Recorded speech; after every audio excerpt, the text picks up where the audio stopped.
Il sera artiste. Lorsqu'on a un enfant, on souhaite bien sûr qu'il aille le plus loin possible, comme on dit. Et pourquoi pas qu'il devienne artiste, par exemple. Une mère qui a trois filles, 9, 7 et 6 ans, nous écrit à propos de l'aînée et de la plus jeune, qui manifestent des dispositions assez extraordinaires pour le dessin. L'aînée, dit-elle, déjà quand elle était toute petite, 18 mois, aimait beaucoup dessiner. C'est d'ailleurs devenu, avec sa poupée, presque son unique occupation. Ses dessins sont toujours de la même inspiration, des princesses, des fées, avec des robes très longues, remplies de broderies, de motifs extrêmement géométriques et très précis, un petit peu étonnant pour une enfant de cet âge. Par contre, à l'école, c'est une élève moyenne et qui a même quelques petites difficultés. La plus petite, qui a 6 ans, est très calme et s'entend très bien avec les deux autres. Fait des dessins aux couleurs très vives qui sont souvent, dit la mère, sans rapport avec la réalité. Elle semble voir les objets dans ces couleurs à elle. Par exemple, un énorme soleil avec de beaux rayons rouges ou oranges très vifs. La question, y a-t-il des choses à déduire de ces dessins? Autrement dit, est-ce qu'il faut expliquer les dessins des enfants? Surtout pas. En revanche, je crois que ce qui peut intéresser l'enfant, c'est de parler ses dessins. S'il ne les montre pas, il ne faut pas en faire grand cas. Mais si l'enfant vient montrer à sa mère ses dessins, qu'elle ne dise pas béatement il est très beau, sans plus. Elle doit le faire parler de ce qui est représenté, de l'histoire qu'il y aurait là-dedans. Et encore, et là, par exemple là, et là, qu'est-ce que c'est? Ah oui, eh bien, tu vois, je n'aurais pas vu que c'était ça. Qu'on parle autour de ses dessins. C'est cela qui est intéressant pour l'enfant, et non pas qu'il soit admiré. L'enfant dont on admire les dessins peut être porté à se répéter, comme il semble que ce soit ici le cas pour l'aîné. Peut-être cette aînée a-t-elle voulu intéresser sa maman au moment de la naissance des deux autres. C'est peut-être la raison pour laquelle elle s'adapte moins bien à l'école. C'est difficile pour elle. Il lui faut toujours, par son activité, intéresser maman. Je crois que ce serait bien à présent que sa mère l'aide, en inventant par exemple un jeu de découpage des dessins. Si l'enfant veut bien, certes, que ses fées, ses princesses et tout ça soient placés dans certains cadres. Des châteaux, des routes, et puis qu'il se passe des histoires entre ces personnages. Ça animera l'enfant et ça l'aidera à s'activer à l'école. Quant à la petite, qui a le sens des couleurs, on voit de plus en plus d'enfants qui ont le sens des couleurs. Je me demande si ce n'est pas la télévision en couleurs ou bien tous les magazines pleins de couleurs. Lorsque nous étions enfants, il n'y avait pas tout ça. Tous les enfants ont une période artistique de dessin. Tous ont aussi une période artistique musicale. Il est bien de développer ce goût à l'époque où ça intéresse l'enfant. Pour ce, il ne faut pas que l'adulte cherche à expliquer le dessin, mais à en faire parler l'enfant. Je pense que cette question est posée parce qu'on sait que vous êtes psychanalyste. Les psychanalystes ont la réputation de trouver quelquefois des explications assez étonnantes. Ce ne sont pas des explications. Tout simplement, l'enfant s'exprime par le dessin. Et ce dessin, c'est l'enfant encore qui, le jour venu, le traduit en paroles. Ce n'est pas la peine de les disséquer en tout cas. Surtout pas. C'est d'ailleurs pour ça que je n'ai jamais écrit sur les dessins d'enfants et sur leurs interprétations. Un enfant qui n'arrive pas à s'exprimer en parole peut s'exprimer en dessin. Et puis, il faut savoir qu'il y a des enfants qui cessent le dessin, justement parce que les parents sont à l'affût de ce qu'ils veulent y dire. Car les enfants, lorsqu'ils s'expriment seulement par un dessin avec un psychanalyste, c'est précisément parce que ce dessin est leur secret, et qu'ils veulent encore le garder. D'ailleurs, il y a également d'autres choses. On peut fabriquer des marionnettes, on peut jouer avec la parole, avec des sons, on peut également jouer avec le modelage. Une enfant qui ne fait que dessiner voit très souvent le monde en deux dimensions. C'est un peu, dans notre cas, ce que fait l'aîné.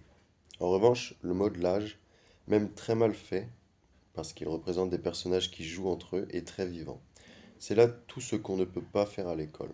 À partir du moment où l'on apprend les signes, où l'on écrit, où l'on fait des dessins pour l'école, ça devient du scolaire. Tandis que tout ce qu'on fait à la maison, c'est de l'expression qui peut, si la mère est disponible, amorcer des échanges entre l'enfant et elle.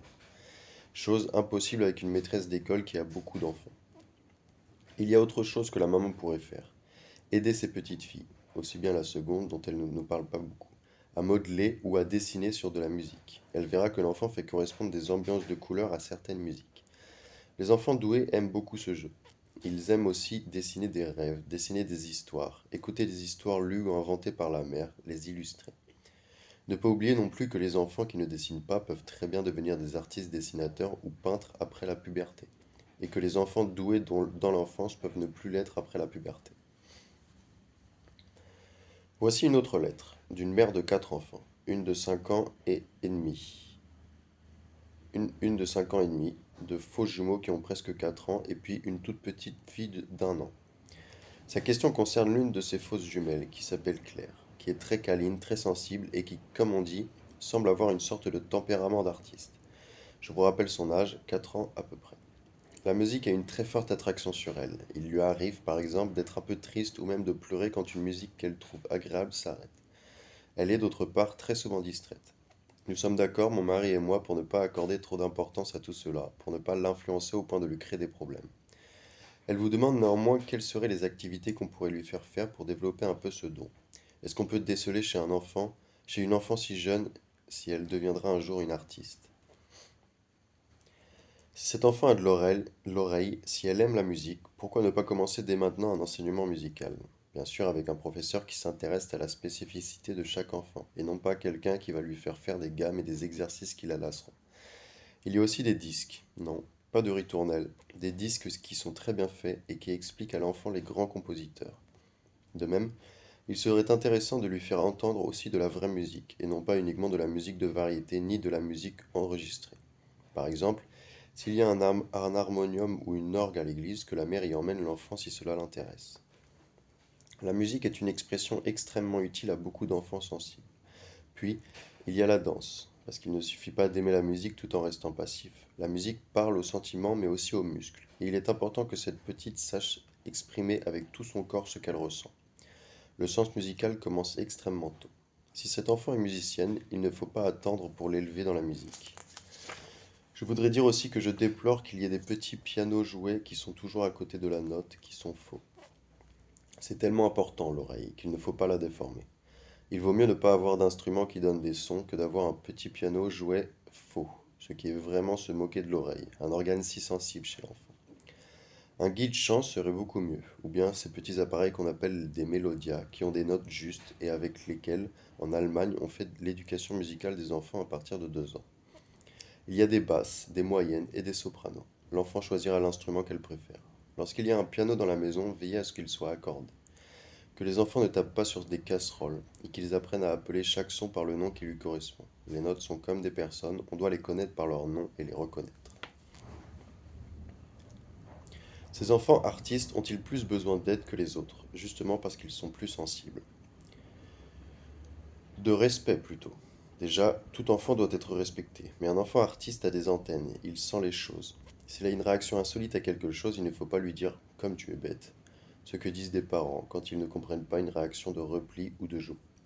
Je crois que c'est très important que les enfants artistes aient des moyens de s'exprimer et d'être respectés dans leur expression, qu'ils soient éduqués par des maîtres artistes dans la discipline qui les attire. Écouter de la musique, pas trop longtemps à la fois, aller au musée, regarder de la peinture, et le faire jeune, c'est très important. Question muette, encore la sexualité.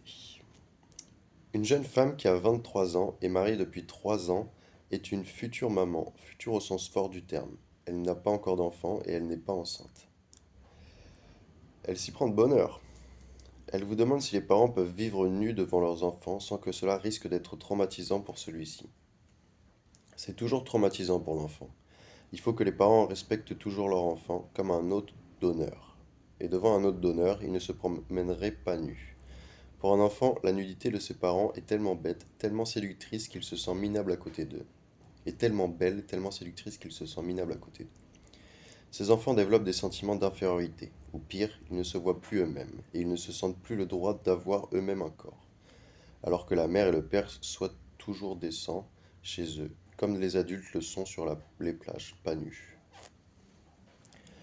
Une autre nous demande s'il faut expliquer à un enfant de 3 4 ans pourquoi ses parents s'embrassent sur la bouche et ne font pas de même avec lui.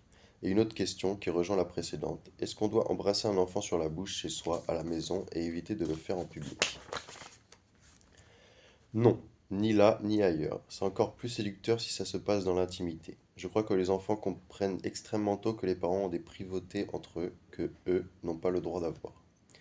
C'est précisément cela qui fait qu'un enfant est un enfant et que les parents sont des adultes. Dire quand tu auras une femme ou un mari, eh bien tu le feras toi aussi. Bien entendu, c'est tout à fait inutile de mettre l'enfant exprès devant ce spectacle. Il y a des parents qui jouent à rendre l'enfant jaloux. C'est tout à fait inutile. L'enfant n'est pas fait pour devenir un voyeur. Cela dit, lorsqu'un petit garçon ou une petite fille voit ses parents, qui se disent au revoir ou bonjour, s'embrasser sur la bouche et vient aussi chercher ce baiser, faut-il le lui refuser? Il faut l'embrasser sur la joue et lui dire: mais non, toi je t'aime bien, lui je l'aime et c'est mon mari. Ou tu vois, c'est ma femme. Une maman n'embrasse pas son enfant sur la bouche. S'il y a une grand-mère ou un grand-père, je n'embrasse pas ma mère ni mon père comme je le fais avec ton père, lui non plus. Une mère vous a entendu parler un jour de la fessée. Je me souviens qu'en en parlant, vous avez dit qu'il était mauvais de donner publiquement une fessée à son enfant. Il ne faut jamais l'humilier. Elle nous écrit ceci: j'ai 27 ans, j'ai un fils qui en a 6, je suis secrétaire dans une administration où je l'emmène quelquefois. Il y a quelques semaines, mon fils avait trouvé à l'école un jeu très intelligent qui était de soulever les jupes des filles. La mère n'avait pas jugé ça trop grave, elle a seulement essayé de lui dire qu'il ne fallait pas le faire et que ce n'était pas bien. Mais un jour, le jeu a pris les proportions puisque le garçon, qu'elle avait emmené à son travail, a soulevé devant toutes les secrétaires les jupes d'une fille qui est devenue, paraît-il, rouge de confusion. La mère s'est fâchée, a déculotté son fils et lui a donné une fessée comme jamais je le lui avais donné, comme jamais je lui en donnerai plus d'ailleurs. Et il a été humilié, mais au moins il a compris. C'est fait, c'est fait. Mais qu'est-ce qui est le plus important, humilier ou guérir? Comme toujours, comprendre ce qui se passe. Cet enfant, par son geste, posait tout simplement une question muette sur le sexe des femmes. On ne lui a pas répondu à temps. C'est pourquoi il a continué son jeu. Lorsqu'un enfant fait un geste comme cela, c'est qu'il a besoin d'explications de la part d'un homme et d'une femme, c'est-à-dire de son père ou de sa mère. Lui dire: tu as vu que les petites filles n'avaient pas le même zizi que les garçons, et tu ne veux pas croire que ta mère et les femmes n'en ont pas. Et pourtant, c'est comme ça. Et alors, tu t'étonnes. Comment ton père trouve-t-il bien une femme qui n'est pas faite comme lui? C'est comme cela la vie. Si on lui avait répondu ainsi, l'enfant n'aurait pas eu ce geste public. Évidemment, je regrette que la maman ait été vexée, gênée, débordée par la colère et qu'elle ait réagi violemment. L'enfant se tient à carreau, mais, quant à la question sur le sexe et quant au désir de savoir qu'il éprouve sur ce point, il l'a refoulé avant d'être au clair. Je le regrette. Elle le regrette aussi. Comme je l'ai dit, c'est fait, c'est fait. Mais il faut savoir qu'un enfant qui fait ce type de geste est un enfant qui a besoin d'explications. Les garçons, surtout quand ils n'ont pas de petite sœur, ne veulent pas en croire leurs yeux. La première fois qu'ils s'aperçoivent, et particulièrement à l'école, que les filles n'ont pas le même zizi que les garçons. Ils restent convaincus pendant fort longtemps que leur mère, et les femmes adultes en général, ont comme les hommes un pénis. Et c'est là qu'il faut les renseigner, les éclairer. Leurs gestes sont donc des questions muettes. Une autre question. Est-ce qu'il est bon de faire assister une petite fille de 4 ans à l'accouchement de sa maman? Celle qui nous écrit est enceinte et va bientôt accoucher. Si la mère accouche chez elle, à la maison, à la ferme, il n'est pas nécessaire d'éloigner l'enfant. Mais il n'est pas nécessaire non plus de le faire assister. Qu'elle puisse entrer si elle veut, sortir si elle veut. En tout cas, il vaut mieux s'en abstenir, surtout si ça ne se passe pas à la maison. Cela pourrait être traumatisant.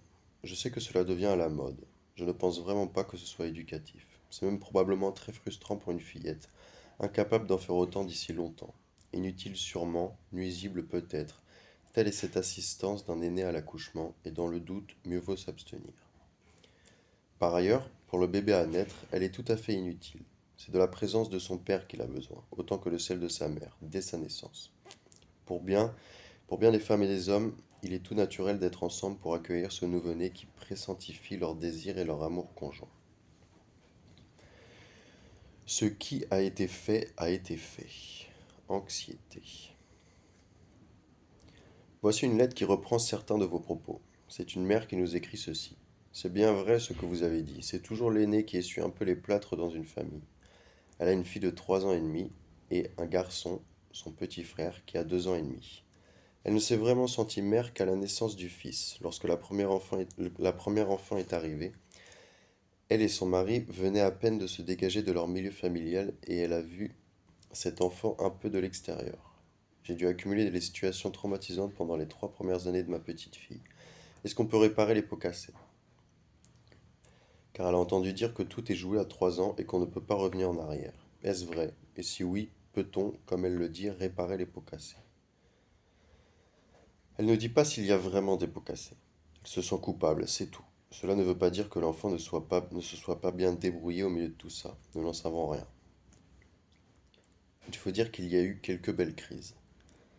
Quelques belles crises? Il faut revenir sur ce qu'effectivement à 6 ans et pas à 3 ans tout sur ce qu'eff- il faut revenir sur ce qu'effectivement à 6 ans et pas à 3 ans tout est joué. La mère a raison en un sens. L'enfant s'est déjà construit en caractère à 6 ans d'après les expériences qu'il a vécues jusque-là. Pourquoi? Eh bien parce que, au début de la vie, il est encore sans référence. Il serait élevé par les Chinois, il parlerait chinois. Mais il se trouve qu'il parle français, et pas seulement la langue, il parle aussi le comportement des parents. Il s'est instruit. Il a appris que, pour devenir une grande personne, il faut être comme sa mère et son père. Cet enfant aura un caractère qui sera marqué par le type de relation qu'elle a eue, mais cela ne veut nullement dire que son caractère va être catastrophique ou névrosé. Ce qui a été fait, a été fait. À présent, ce qui est important, c'est de parler à l'enfant. Lorsqu'elle sera grande, lorsqu'elle dira un jour: Ah, mais tu ne m'aimes pas. Si je t'aime. Mais figure-toi que quand tu es né, je ne savais pas du tout ce que c'était être une maman. Et peut-être est-ce toi qui me l'as appris. C'est grâce à toi que je l'ai su pour ton frère. Ce sera énorme pour cette petite fille d'entendre sa maman avouer avoir été maladroite, de l'entendre dire que c'est grâce à elle que maintenant elle l'est moins pour la deuxième ou pour le troisième enfant. C'est important de le dire à l'enfant, de ne pas lui cacher qu'en effet c'était difficile et que c'est pour ça qu'elle a eu souvent des colères. Les choses doivent être ouvertes entre parents et enfants. Il ne faut pas essayer de rattraper. Ce n'est pas parce qu'on n'a pas donné assez de biberons à un enfant de 3 à 18 mois et qu'il en a fait du rachitisme qu'on va lui donner tout d'un coup à 9 ans les biberons qui lui ont manqué bébé. L'enfant s'est construite comme elle l'est, avec peut-être un caractère plus difficile que son petit frère. Et encore, ce n'est pas certain. Elle aura peut-être plus de défense aussi, je n'en sais rien. Il est vrai cependant que la structure de la personnalité, tout ce qui se développera par la suite est déjà prêt à cet âge-là. Avant 3 ans, à ce moment. Tout ce qui se développera par la suite est déjà prêt à cet âge-là, avant 3 ans. À ce moment, il faut comprendre le caractère de l'enfant, puisqu'il a déjà son petit caractère à lui, n'est-ce pas? Il faut surtout aimer son caractère. Il faut que lui-même, il aime son caractère, c'est-à-dire qu'il faut l'aider à se comprendre, parler avec lui de ce qu'il aimerait faire, par exemple. C'est l'enfant lui-même qui doit dire ce qu'il aimerait. Si c'est un garçon, le rôle du père est majeur, ou du grand-père, d'un oncle, d'un homme. La mère ne peut pas arranger toute seule les choses si l'enfant s'est déjà un peu replié. C'est vis-à-vis d'un homme qu'il va s'ouvrir, et le père doit être là pour ça. À 3 ans, on aime faire comme le parent du même sexe pour intéresser l'autre. On a aussi besoin de camarades du même âge. Une autre mère nous écrit une chose amusante. À vous écouter, si je n'ai pas été une mère parfaite, au moins je serai une grand-mère exemplaire avec les enfants de mes enfants. Ces enfants ont maintenant 11, 12 et 13 ans, et elle pense avoir fait quelques petites erreurs d'éducation quand ils étaient très jeunes. J'ai l'impression que les problèmes que j'ai eus viennent de la sensibilité de mes enfants. Je pense que finalement, les enfants sont plus équilibrés, plus sereins quand ils sont moins sensibles. C'est vrai. Mais alors, dans ces cas d'enfants sensibles, faut-il, disons, prendre des gants, agir différemment? Non. Il faut d'abord leur reconnaître cette sensibilité. Bien sûr, un enfant plus sensible est un enfant qui a des joies plus intenses qu'un autre, des chagrins plus intenses aussi. On peut peut-être, à ce moment-là, partager avec lui ses joies. Ce dont l'enfant a besoin, c'est qu'on mette des paroles sur sa sensibilité. Ni comme bien ni comme mal, mais comme une donnée de fait qui lui est reconnue, et qui implique de sa part acceptation puis maîtrise, ni regret ni honte. Une lettre concerne un enfant de 4 ans. Très agité et agressif, il présente également des signes évidents d'inadaptation scolaire, a des difficultés, une grande agitation verbale et motrice et un manque de concentration, qui l'empêche de participer aux activités de sa classe. À la maison, il est très agressif, constamment en rébellion contre ce qu'on lui demande. Il s'alimente mal, il mouille encore son lit, c'est un enfant anxieux. Ça a déjà l'air d'être quelque chose de sérieux. Je crois qu'il faudrait que cette femme aille en consultation médico-pédagogique. Il s'agit de ce qu'on appelle un enfant instable, donc un enfant anxieux. Alors, pour ce qui est des moyens du bord, en famille, il ne faut jamais, lorsqu'il est énervé, que la mère s'énerve avec lui. Au contraire, qu'elle soit calme, qu'elle essaie de lui donner à boire, de l'eau à boire et de l'eau à jouer. Je l'ai déjà dit, jouer avec de l'eau et prendre des bains tous les jours aide beaucoup les enfants nerveux. La musique les calme aussi. Non, pas des mauvais petits disques, mais du Mozart, du Bach. Toutefois, en l'occurrence, je crois qu'il a besoin d'aller à une consultation médico-pédagogique. Par ailleurs, la mère écrit: il mange mal. Ce n'est pas vrai. Si elle le laisse vraiment tranquille, manger ce qu'il veut et sans le tracasser pour les repas, ce sera déjà beaucoup pour lui. C'est très mauvais de le faire manger quand il n'a pas faim. Dans ces conditions-là, il ne mange que de l'angoisse. Et c'est tout. Comprendre une autre langue. Adopter ses nouveaux parents. Parlons un peu d'enfants adoptés et de parents adoptifs. Une femme a adopté deux enfants. L'un a actuellement 9 ans, l'autre, qui est au centre des questions qu'elle se pose, est un petit Vietnamien, arrivé en France à l'âge de 6 mois et demi, à la fin du mois d'avril 1975. Il a un peu étonné sa mère adoptive par des spasmes et même des syncopes, lorsqu'il avait une quelconque contrariété. Cela se passait entre 6 mois et demi et 9 mois. Par exemple, lorsque le biberon arrivait à sa fin, l'enfant était pris de spasmes violents. Avez-vous une explication à cela? Oui, il s'agit d'un enfant traumatisé par le fait même qui est à l'origine de son adoption. Il a été en pleine guerre, alors qu'il était au sein, brusquement séparé de sa mère. C'était le barreau autour de lui, et ce petit a tout ça en mémoire. Je n'en suis pas du tout étonné. Un enfant de 6 mois, c'est déjà un grand bébé, qui connaît bien l'odeur de sa mère, le son de sa voix, les paroles en vietnamien. Tout cela a été brisé, peut-être par la mort de sa mère, en tout cas par son départ pour la France. Évidemment, il a retrouvé une sécurité existentielle pour son corps, mais toute sa personne symbolique a été construite autrement et s'est arrêtée dans une brisure. Et s'est arrêté dans une brisure, il a subi. S'est arrêté dans une brisure. Il a subi une deuxième naissance en arrivant ici, en avion. Cela lui laisse comme un souvenir de vie fétale prolongée, pourrait-on dire, et une rupture. Cela lui laisse comme un souvenir de vie fétale prolongée, pourrait-on dire, et une rupture qui a été une deuxième naissance très traumatique. Cela ne m'étonnerait pas qu'il soit même un peu retardé. Il a été repiqué, comme on dirait d'un végétal, dans un autre terreau. Maintenant, c'est nécessaire qu'il repasse par des colères. C'est absolument nécessaire. Ces colères, ces spasmes sont des façons de revivre, pour les épuiser, les traces des événements dramatiques vécus par lui. À présent, il a 2 ans et ne veut pas être propre. Lorsque sa mère le change, il ne veut pas qu'on écarte de lui ses couches sales, comme s'il se rendait compte que tout cela lui appartient, et comme s'il ne voulait pas le perdre, comme si cela lui rappelait la connivence avec ses parents vietnamiens avant qu'il en était arraché, avant qu'il en ait été arraché. Justement, dans son corps de besoin, survit le souvenir de son désir de sa propre maman. D'avant, survit le souvenir de son désir de sa propre maman d'avant l'âge de 6 mois. Dans son corps et dans sa vie symbolique, en français, il n'a pas encore 2 ans. Il n'a même pas encore, pourrait-on dire 18 mois. Il n'a même pas encore, pourrait-on dire 18 mois, puisqu'il lui a fallu le temps de comprendre une autre langue, de s'adapter et d'adopter lui-même ses nouveaux parents. Il lui a fallu au moins 3, 4 ou 5 mois pour cela. Si bien que cet enfant de 2 ans, il faut le considérer comme ayant 9 mois de moins, sinon 1 an de moins, bien que son corps soit plus âgé.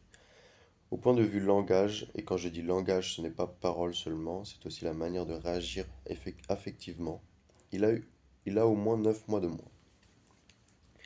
Maintenant, la question des colères. Ce petit a été porté, dans les premiers mois de sa vie, dans un drame bruyant et angoissant. Peut-être même qu'il a eu des jours où il n'a pas été nourri. Il porte la guerre en lui et ses colères. C'est une manière pour lui de se retrouver lui-même du temps qu'il était avec sa maman de naissance. Comment sa mère adoptive peut-elle l'aider? En lui expliquant, maintenant qu'il est assez grand pour entendre le français, que lorsqu'il était petit, sa maman et son papa de naissance étaient dans la guerre, qu'ils sont morts ou disparus, qu'il était seul et que c'est pour cette raison qu'il a été recueilli en France et y a retrouvé une autre famille. Même s'il n'a pas l'air de comprendre cela, en lui répétant plusieurs fois, il entendra. Cela donnera au moins un sens à ses colères, signe de sa souffrance morale. Et surtout, ne pas se fâcher quand il est coléreux. Lui dire: oui, je comprends. C'était la guerre quand tu étais petit et tu as encore la guerre en toi. Il faut que tu l'exprimes. Ce petit garçon, lorsqu'on se fâche, qu'on veut lui donner la fessée, a une attitude assez étonnante. Il rit. On a l'impression que les punitions glissent sur lui. Ce n'est pas vrai. Les parents interprètent ce rire comme si tout glissait sur lui. Ce n'est pas ça. Il vit dans une forte tension nerveuse. Le rire et les pleurs, ça peut être simplement la même chose. Ce ne sont que des expressions de sa tension. Il est sous pression et il l'exprime de cette façon-là, probablement parce qu'il a une très grande fierté. Il ne faut surtout pas l'humilier. Lorsqu'il est coléreux, je crois qu'il vaut mieux l'emmener dans une autre pièce et lui parler à voix basse, calmement. Et quand sa colère est finie, lui raconter ce que je viens de dire. Que faut-il donc faire que faut-il donc faire dans de tels cas? Parler aux enfants, leur expliquer toujours leur situation intérieure? Oui, toujours. Et leur dire des mots comme père et mère de naissance, un autre pays, un autre endroit, une autre maison. Quand il s'agit d'enfants qui ont été en pouponnière, qui ont vécu dans une petite communauté d'enfants, avec quelques personnes adultes dont chacune avait la charge de plusieurs petits, ça étonne beaucoup les familles adoptives de voir qu'ils ne recherchent guère les adultes. En revanche, ils sont tous tout heureux quand il y a autour d'eux 5, 6 enfants qui bougent, qui sautillent. Ils n'ont pas besoin de câlinerie. Voilà ce qu'on peut dire. C'est l'habitude. Ou plutôt, enfin, ce qui a été vécu dans les premiers mois reste en engramme, c'est-à-dire comme un mode connu et rassurant de vivre, enregistré en mémoire sur une bande magnétique. Cela s'exprime par des comportements agréables ou désagréables, par des comportements en quelque sorte insolites. Oh non, c'est pas vrai.